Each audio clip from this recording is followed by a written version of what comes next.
എല്ലാവർക്കും നമസ്കാരം. ഇന്ന് നമ്മുടെ യാത്ര പാലക്കാട് കോട്ടമലയിലേക്കാണ്. കൊടുവായൂരിൽ നിന്ന് പല്ലശ്ശേനിയിലേക്ക് പോകുന്ന വഴിയാണ് കോട്ടമല. കൊടുവായൂരിൽ നിന്ന് പല്ലശ്ശേനിയിലേക്ക് പോകുന്ന വഴി മലയുടെ എല്ലാ മാസവും മലയാള മാസം 1-ാം തീയതിയാണ് ഇവിടെ ക്ഷേത്രം തുറക്കാറ്. ഒരുപാട് നാളത്തെ ആഗ്രഹമായിരുന്നു കോട്ടമലയിലൊന്ന് പോകണമെന്ന്. അപ്പോഴാണ് അറിഞ്ഞത് ഇവിടെ ഇന്ന് ഉത്സവം നടക്കുകയാണ്. മലയാള മാസം ധനുമാസം 10-ാം തീയതി ഇവിടെ എപ്പോഴും ഉത്സവം നടക്കാറുണ്ട്. വൈകിട്ടാണ് ഇവിടുത്തെ പരിപാടികൾ, വൈകിട്ടാണ് ഇവിടുത്തെ ഉത്സവം. അപ്പോൾ നമ്മൾ വൈകിട്ട് ഉത്സവത്തിലേക്ക് വരുന്നില്ല, കാരണം അപ്പോൾ ഒരുപാട് തിരക്കുണ്ടാവും. അപ്പോൾ ഞങ്ങളുടെ കൂടെ കുട്ടികളെല്ലാം ഉള്ളതുകൊണ്ട് രാവിലെ തന്നെ വന്നു. രാവിലെ ആണെങ്കിൽ ഈ ക്ഷേത്രം മനോഹരമായിട്ട് കാണാം. ഇന്ന് ഡിസംബർ 25 ക്രിസ്മസ് ദിവസം കൂടിയാണ്. ഇപ്പോഴാണെങ്കിൽ രാവിലെ നല്ല മഞ്ഞുണ്ടാവും. ഈ മഞ്ഞത്ത് ഇത് നടക്കാൻ തന്നെ ഒരു വേറെ വൈബാണ്.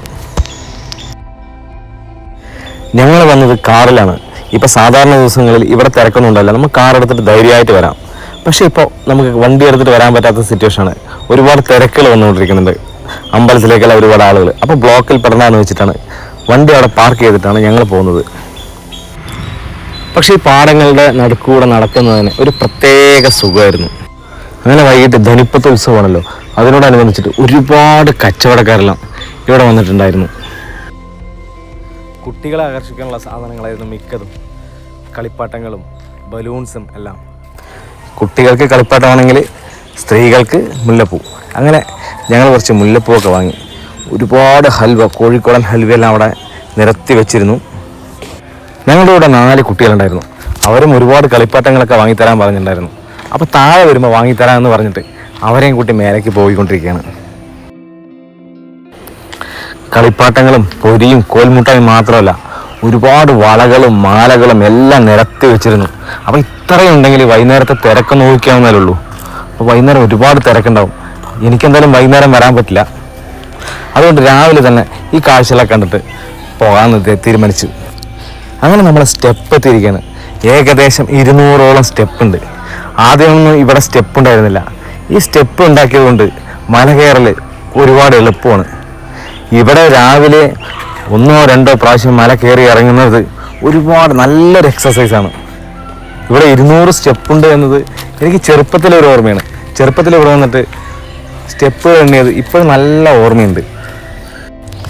ഈ കോട്ടമലയ്ക്ക് അടുത്തായി തന്നെ പല്ലശ്ശേനിയിൽ ഒരു വാമലയുണ്ട്. അതുപോലെ തന്നെ പല്ലാവൂര് വേറെ ഒരു വാമല. അങ്ങനെ 3 മലകളും ഏകദേശം അടുത്തായിട്ട് തന്നെ നമുക്ക് കാണാവുന്നതാണ്. അങ്ങനെ ഞങ്ങൾ നടന്നിട്ട് നമ്മുടെ കോട്ടമല എത്തിയിരിക്കുകയാണ്. മേലെ തന്നെ കാണാൻ നല്ലൊരു ഭംഗിയാണ്. ഇവിടെ നിന്ന് നോക്കിക്കഴിഞ്ഞാൽ കൊടുവായൂർ പഞ്ചായത്തും പല്ലശ്ശേന പഞ്ചായത്തും പിന്നെ അതുപോലെ തന്നെ നെല്ലിയാമ്പതി മലനിരകളും കാണാം. ഇത് ഒരുപാട് ചരിത്രം ഉറങ്ങിക്കിടക്കുന്ന ഒരു മലയാണ്. അപ്പോൾ ഇതിന് ഏകദേശം 200ഓളം വർഷങ്ങൾ പഴക്കമുണ്ടെന്നൊക്കെയാണ് പറയുന്നത്. പക്ഷെ നമ്മൾ ആ ചരിത്രത്തിലേക്കൊന്നും അധികം പോകുന്നില്ല. നമ്മളിവിടുത്തെ കാഴ്ചകളൊക്കെ കാണാൻ വന്നു. ഈ ഉത്സവത്തോടനുബന്ധിച്ചിട്ട് ഇവിടെ രാവിലെ തന്നെ നല്ല തിരക്കുണ്ടായിരുന്നു. ഇവിടെ 4 ഗേറ്റുകളുണ്ട് ചുറ്റും. ഇതിൽ 3 മാത്രമാണ് ഇപ്പോൾ തുറന്നിരിക്കുന്നത്. 1 അടച്ചിട്ടിട്ടുണ്ടായിരുന്നു. ഇപ്പോൾ ശബരിമല സീസൺ ആയതുകൊണ്ട് ഒരുപാട് സ്വാമിമാരൊക്കെ ഇവിടെ വന്നിട്ടുണ്ടായിരുന്നു. അതുപോലെ തന്നെ ഇന്ന് ക്രിസ്മസുമാണ്. ഇവിടെ തൊഴുതാനായിട്ട് വരുന്നവർ പ്രത്യേകം ശ്രദ്ധിക്കുക. ഇവിടെ മലയാള മാസം 1-ാം തീയതി മാത്രമാണ് അമ്പലം തുറക്കാറ്. ഡിസംബറിലെ തണുപ്പുള്ള ദിവസങ്ങളിൽ ഇവിടുത്തെ മലയിലെല്ലാം കയറാൻ നല്ല സുഖമാണ്. കാരണം നമുക്ക് എത്ര കയറിയാലും നമുക്ക് ക്ഷീണം അറിയത്തില്ല.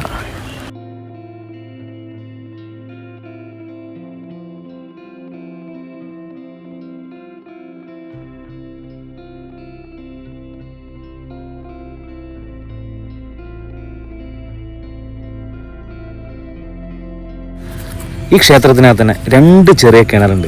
ഒന്ന് വൃത്താകൃതിയിലുള്ളതും പിന്നെ ഒന്ന് ചതുരാകൃതിയിലുള്ളതും. വൃത്താകൃതിയിലുള്ള കിണർ നല്ല ശുദ്ധമായിരുന്നു. അതിൽ തന്നെ ഒരു ശിവൻ്റെ വിഗ്രഹം വെച്ചിരുന്നു. ഈ ചതുരാകൃതിയിലുള്ളതിൽ ഇരുമ്പിൻ്റെ കമ്പി വെച്ചിട്ട് അടച്ചു വെച്ചിരുന്നു.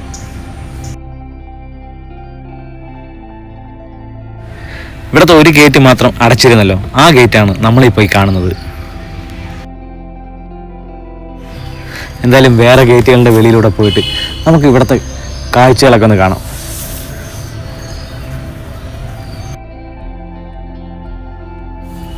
ഇവിടെ നിന്ന് നോക്കുമ്പോൾ കാണുന്ന കാഴ്ച അത് പറഞ്ഞറിയിക്കാൻ പറ്റില്ല. അതിവിടെ വന്ന് ആസ്വദിക്കാൻ തന്നെ വേണം. പാടങ്ങളും കരിമ്പനകളും തെങ്ങുകളും പിന്നെ നെല്ലിയാമ്പതി മലനിരകളും എന്തൊരു ഭംഗിയാണ് കാണാൻ. അങ്ങനെ അവിടുത്തെ കാഴ്ചകളെല്ലാം കണ്ടിരുന്നിട്ട് സമയം പോയത് അറിഞ്ഞില്ല. കാരണം അവിടുത്തെ തണുത്ത കാറ്റും. എന്തായാലും ഞങ്ങൾക്ക് പോകാൻ സമയമായി. എന്തായാലും ഞങ്ങളുടെ ഈ ചാനലിൽ ഞങ്ങൾ പാലക്കാടിൻ്റെ ഉൾനാടൻ കാഴ്ചകളാണ് കൂടുതലും ഉൾപ്പെടുത്തുന്നത്. എന്തായാലും ഇതുപോലുള്ള മനോഹരമായ കാഴ്ചകൾ നമുക്ക് ഇനിയും കാണാം.